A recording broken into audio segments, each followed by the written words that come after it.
What's up guys, I'm J-Man, and let's talk about a song and video by Stained called It's Been a While.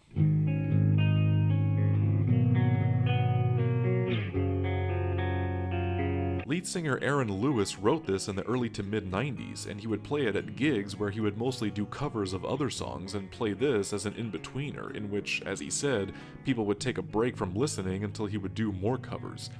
The song eventually released off of their second studio album, Break the Cycle, and became their biggest hit as well as put them on the map as one of the best post-grunge bands of the early 2000s, alongside bands like Linkin Park and Papa Roach. The music video was directed by their friend and mentor Fred Durst, and it first premiered on MTV's Total Request Live in 2001.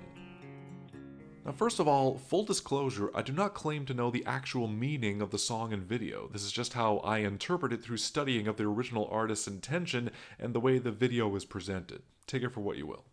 So the very first shot of the video is him lighting a cigarette. Now it may seem insignificant at first, but believe it or not, that cigarette represents the wick on the proverbial bomb, as it were. We'll come back to that later. Before the song even starts, everything is very quiet in his apartment. It may not technically be part of it, but it is worth noting that on the wall is a poster of Marilyn Monroe, who famously suffered from depression and substance abuse, which could be seen as a reflection of his own backstory in this setting, since addiction and depression are two big themes in the song itself. He gets out a box that he takes over to his table. He goes through his pictures, and when he pulls one out of his lost love, that's when the music starts to play. To me, this represents that moment for artists or songwriters where something happens to them, like they recall a memory or experience something, and this melody or tune just comes into their heads. For a lot of the video, it takes place in this room with all these lit candles, and at the center lies the picture of his lost love. This could represent what's going on inside his head as he hears and writes this song that's playing in him. The candles represent the warmth and love that he clearly still feels for her, as well as the sorrow of no longer having her. Occasionally, we see shots of him out on the side of the street. It's dark and feels empty. Even when he's out in the world, he can't get his mind off of her and the pain he feels. The car lights pass by him and the band members, showing life going by while he's stuck in one place because he lost the one thing in his life that kept him going. In the middle, when it reaches the bridge, the music grows louder and angrier. This represents the harsh anguish he feels. The lyrics go, "Why must I feel this way? Just make this go away. Just one more peaceful day." Everything is getting to him all at once and it's reaching a breaking point.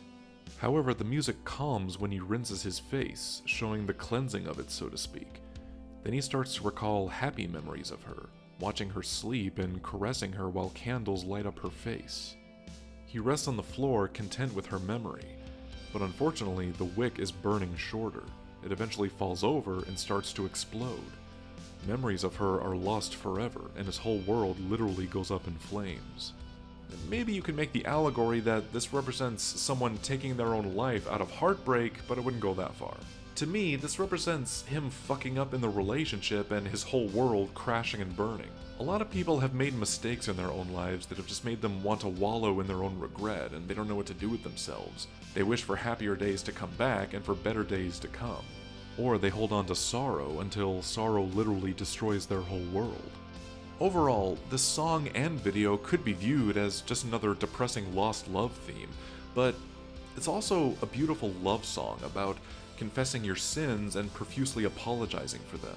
It's about self-reflection and realizing the type of person you were and who you want to be.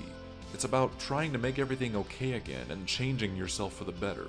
We know we can't fix our mistakes or take them back, but we know we can try to be better than them.